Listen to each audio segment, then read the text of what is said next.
Well, on AEW Rampage, we had the anticipated match that we are supposed to get in All Out, Pac versus Andrade, the six-woman tag team match, and of course, Brian Pillman Jr. taking on Max Caster. We even got two incredible matches that took place in 205 Live, and also the LA Dojo take the stage on New Japan Strong with number two, but also going to review the latest GCW event, Effy's Big Gay Brunch Chicago. So, let's get started with another episode of the Leader Wrestle Zone.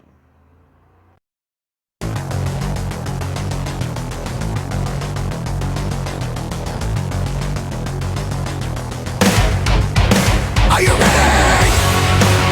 Get up, get up! Get up, get up! Get up, get up! Get up, get up! Get up, get up! Get up, get up!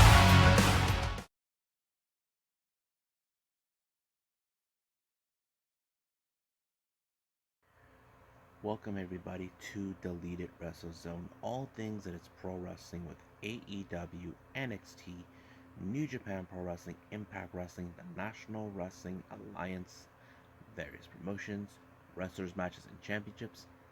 I am your host, J Rod here. So, let's begin with the AEW Rampage. It opened up with the match we were supposed to get in All Out, but however, it did not happen due to the travel issues from Pac.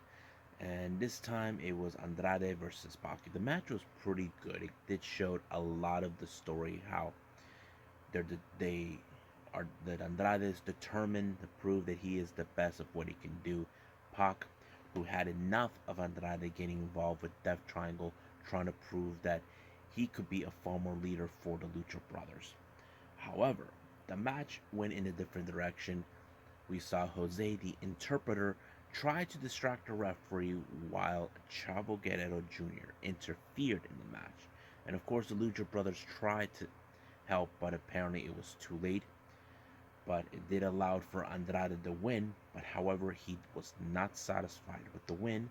He turned on Chavo, and of course, Chavo got super kicked by both Lucha Brothers and then brutalized by Pac. Now, there's now been going around because of this match. Many fans are saying, why would he turn his back on Chavo? There is an anticipated question. As you know, his father-in-law, his future father-in-law, is Ric Flair. And of course, we know that he made appearance with him in AAA, and he's no longer employed by WWE. So there is a chance we could see Ric Flair could be the guy who will be by the side of Andrade, being his coach, his mentor, however he's going to be played. So that's the real reason there is the anticipation of that. Get rid of Chavo, put a much wiser person in it. So it would make absolute sense. But until then, we just gotta wait and see what's gonna take place. Now, this past Dynamite, Tully Blanchard has made these accusations towards Sting about saying that he's riding the coattails of Darby Allin. However, that's not the case. Even Sting decided you've been riding the coattails of your former teammate, Ric Flair and Arn Anderson. So basically, this is more of a dispute between who is riding who. However, later, Tully Blanchard set up a strategy to take out Darby Allin to prove a point.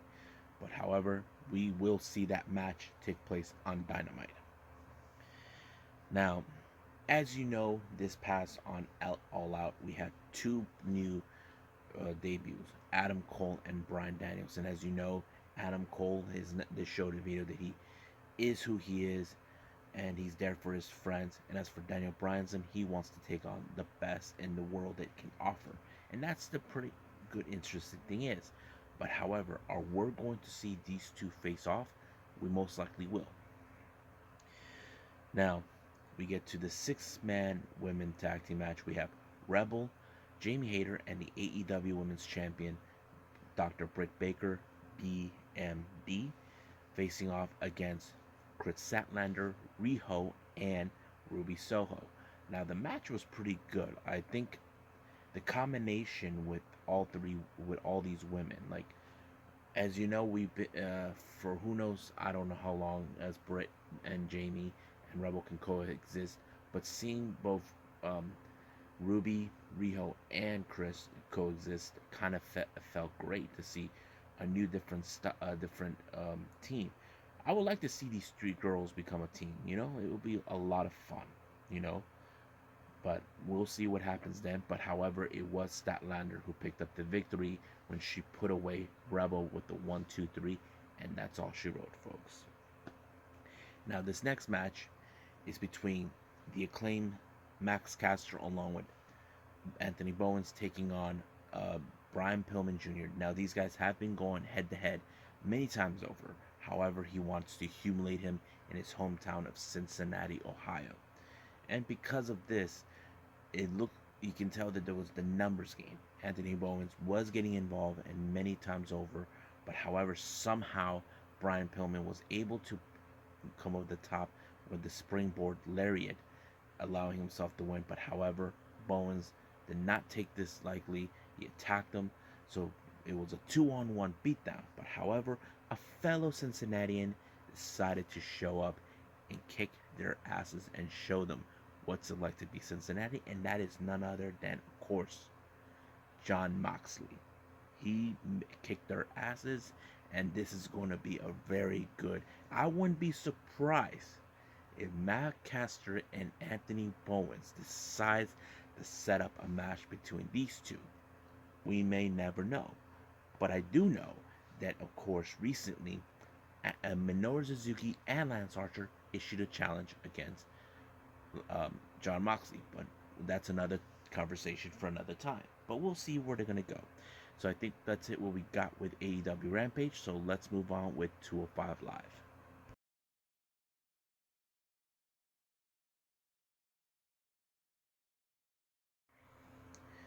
Welcome back. So right now we got 205 Live.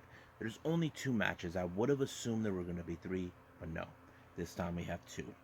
The first match is a ladies match. This is the second week so far. I don't know if this is the changes that WWE are planning to do. Now these two women, we never seen them on NXT. I know we seen them on doing like one of those jobber types or the ones that are supposed to lose their matches. So we have Valentina Feroz, who I seen her on many occasions on NXT, but only when she loses the matches, versus Katrina Cortez, who we seen where she teamed up with, of course, with Sin Caras during the time when they were taking on Andrade. It's been a while since we've seen her, but the match was pretty good. It was. I know there's been a lot of the exposure that they need to show with these women, because I know there's going to be that shake-up, a new thing that's going to take place with NXT, and I hope these two women can flourish and all that. But it was a good match. However, I was biased because I haven't seen a whole lot of them. But I can't say. There was a part of me that was telling me it was going to be Valentina because I've seen her maybe on a few occasions, and maybe she could get much of anticipated exposure. And turns out I was right when she pinned Katrina, and she won the match. Now this next match, which is the main event, it was a very interesting one. It's a tag team match. However, all four of these men were involved in the NXT Breakout tournament, but there are certain, pros and cons. The first team is Joe Gacy teaming up with Josh Briggs. Now, keep in mind, these two have faced off multiple times. Josh Briggs have won over Joe Gacy. Joe Gacy got one over Josh Briggs. So that kind of plays out in a factor in this match. And the opponent team is Trey Baxter and Odyssey Jones. Now, I want to confess to you guys, seeing those two, it feels right. It kind of like you got the big guy and the much faster guy. It's a perfect combination, and I think it plays out pretty well. I mean, I would love to see those two as a tag team, but I know they probably have to work on their, their singles competition, and I'm okay with that. But the match was good. I like it. It was very, very interesting to watch. But the ending was the best is when Odyssey Jones pancaked Josh Briggs, and then Trey Baxter picked up the victory. But however, are we ever going to see the rubber match between both Joe Gacy and Josh Briggs? We may never know, but I would love to see that. But for now, I say we end it right here and move forward with New Japan Strong LA Dojo Showcase 2.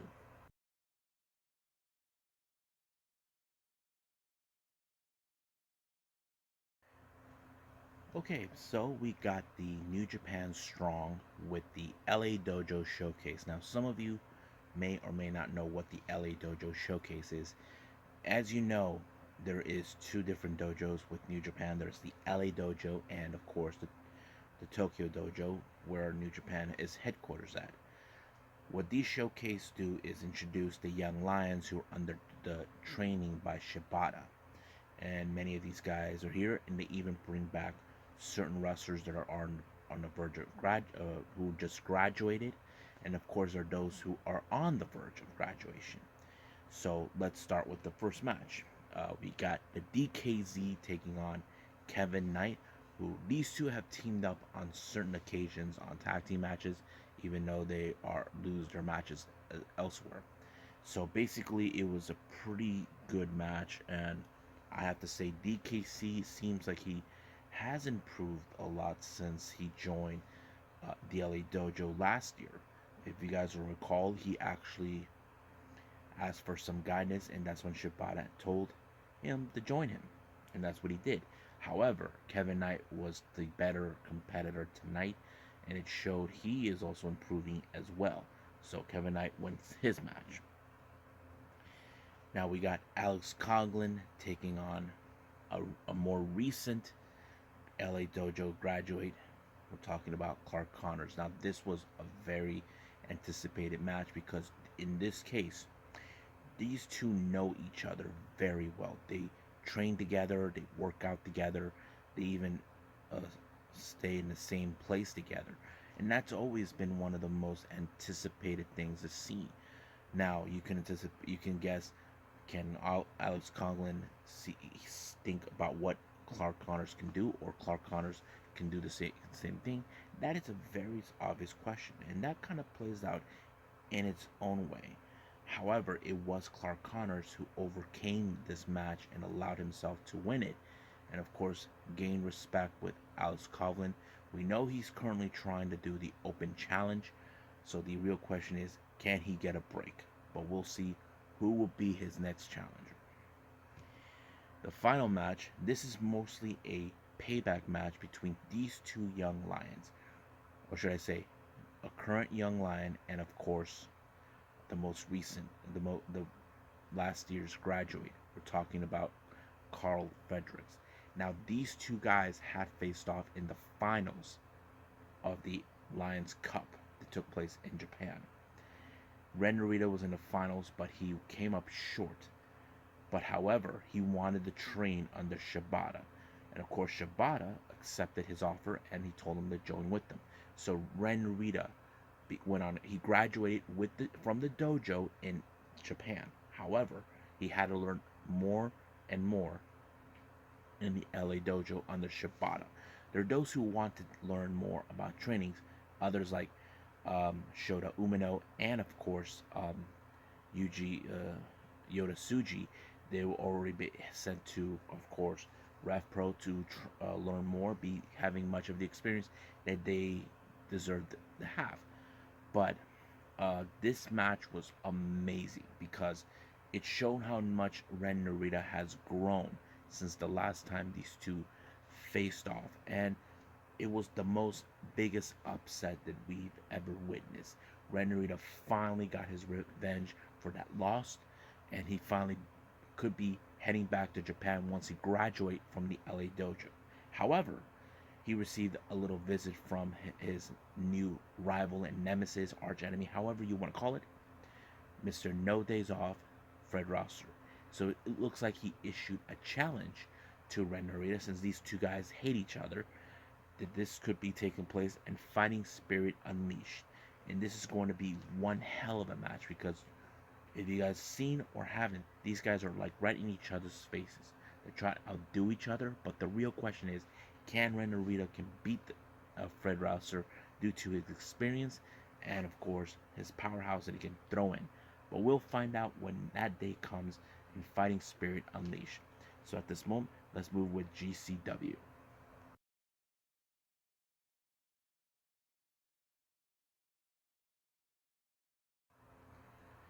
Okay, so the last thing I'm going to review for all of you is the latest GCW that took place on September 5th, which was the same day as, of course, All Out. This is Effy's Big Gay Brunch. You probably ask yourselves, are these wrestlers homosexual?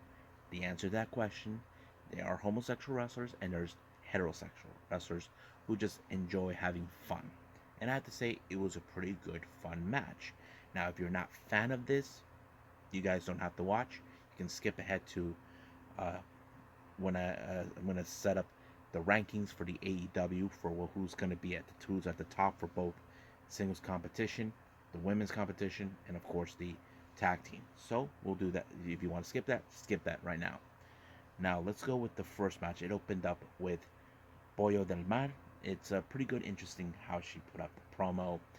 Um, Basically, bit of the comedy, but it works perfectly well. Now, the first match is Edith Surreal taking on Vita Scott. Um, if you guys know who Vita Scott is, then you know she is not a lesbian. She is straight, but I heard that she's engaged with a fellow wrestler named Mike Bailey. It was a pretty good match, but the match seems like it was in the favor of Surreal, and Surreal was mostly using submission moves in order for Vita Scott to tap out, and that's exactly what Edith did. Forced her to tap out, allowing to win the match. Now the next match we have is Perro versus Jordan Blade.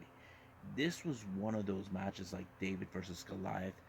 Perro is a big, powerful dude. He is like big and he's muscular. You may have seen him on NWA during tag team action, but it was Perro's power that allowed him to win the match, and that's all she wrote, folks. Next match, we got Frontman Jaw taking on Ace Perry. Frontman actually was mostly not paying attention to what he's supposed to be doing.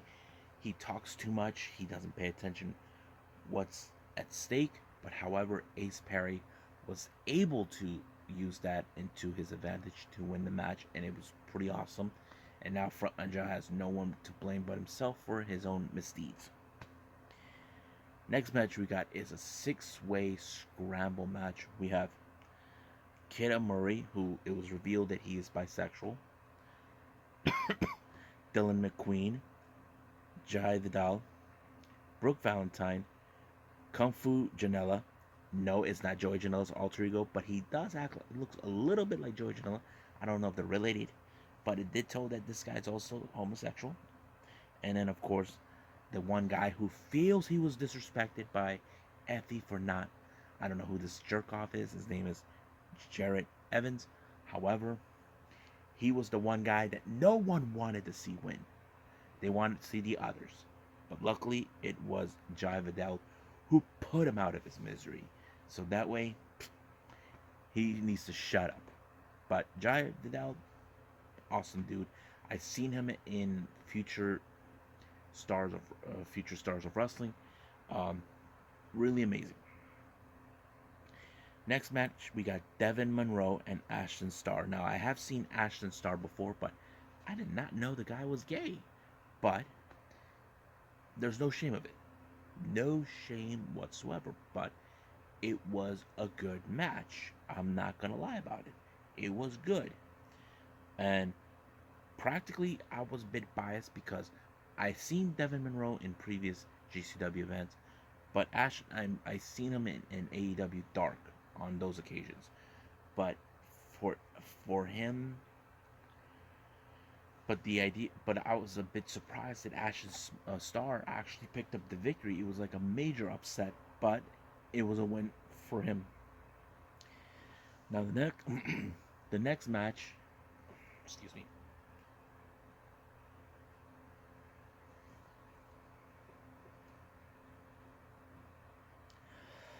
The next match is a tag team match. We have Second Gear Crew, Matthew Justice and Mance Warner. Now you probably say, why are they there? Well, these guys are big supporters of homosexual, and not to mention they're friends with Effy, and he's also part of the Second Gear Crew. And taking on MV Young and Billy Dixon, but they brought in the toys on this one, ladders and chairs, the doors, all of it. And man, MV Young took every ounce of energy and every beating that the Second Gear Crew put out, but in the end, it was in the favor of Second Gear Crew, and I think it was a pretty good darn match. The next match is Alley Catch taking on Dark Sheik. Another good match, a very prime example. I think it was one of the most incredible matches to see Dark Sheik in. Been following Dark Sheik for quite some time. I think, well, I can't tell if it's a man or a woman. Some say it's a man, but whatever. I'll just call Dark Sheik. Dark Sheik is very talented, very amazing. Not to mention the match with Nick Gage put Dark Sheik on the map. It was like, wow. And I did not anticipate that he was going to win this match. I was like, wow. I give Dark Sheik thumbs up. Now for the main event, it's Effy and the return of Jake Atlas. If you guys know who he is, he was recently released by WWE, and yes, he is gay. And he did mention in a Undercover Boss episode where Stephanie McMahon was in it that he was openly gay. And of course, it was great to see him again after. I hope we get to see him more. Now there is rumors. He did mention he said he would likes to work with AEW. I say AEW, please sign him. This guy is very talented, and not to mention, he is good friends with Jungle Boy. And here's another fun fact: everybody thought when those two hanged out that Jungle Boy was Jake Atlas' lover. I thought it was funny, but Jake Atlas reminded him about that because we all know Jungle Boy is currently in a relationship with Anna Jay. But it, but it is what it is. But I was like, but the match was amazing. I have to say, Effy, who is such a freak, you would anticipate a whole lot with him because he would do whatever it takes to win by using these unorthodox ways to win. But however, it was Jake Atlas that was able to overcome the match and win it. I give him thumbs up for his return, and I can't wait to see what else he's gonna do for what he does now since he's been released from WWE. But right now, I say, this is the first time I do this. Let's show you guys the rankings for AEW for those who are also in line either for a AEW World Title or the TNT title, the Tag Team division, and of course, the Women's division. So here it is now.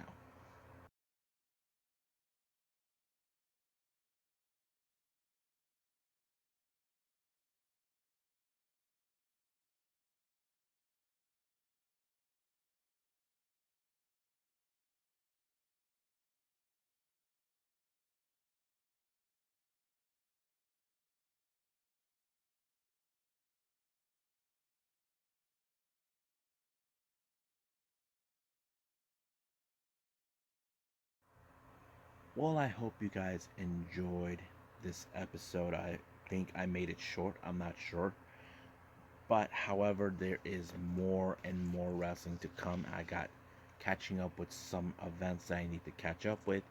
Right now, for the next one, there's no new event coming up until Sunday, which is both Got to Move and, of course, um, Ring of Honor Death Before Dishonor, which is going to be an awesome. But for the following episode, we got DDT Pro Wrestling, the Audience Tour 2021 in Kamamoto on the 30th. We have Ice Ribbons Peace Party number 36. The recent event by AEW Destination. This took place on the 2nd of June, and of course, this one is a much recent event on the 3rd of September by Freelance Underground, No Place Like Home 3. And I can't wait to review all of it for all of you, and I am very, very happy that I get to do this again and catch up with what I missed and what I can't catch up with. But for now, I'll see you guys in the next DWZ time. Same DWZ channel. I must bid all of you adieu. So, goodbye. Mwah. And have a nice day. Bang.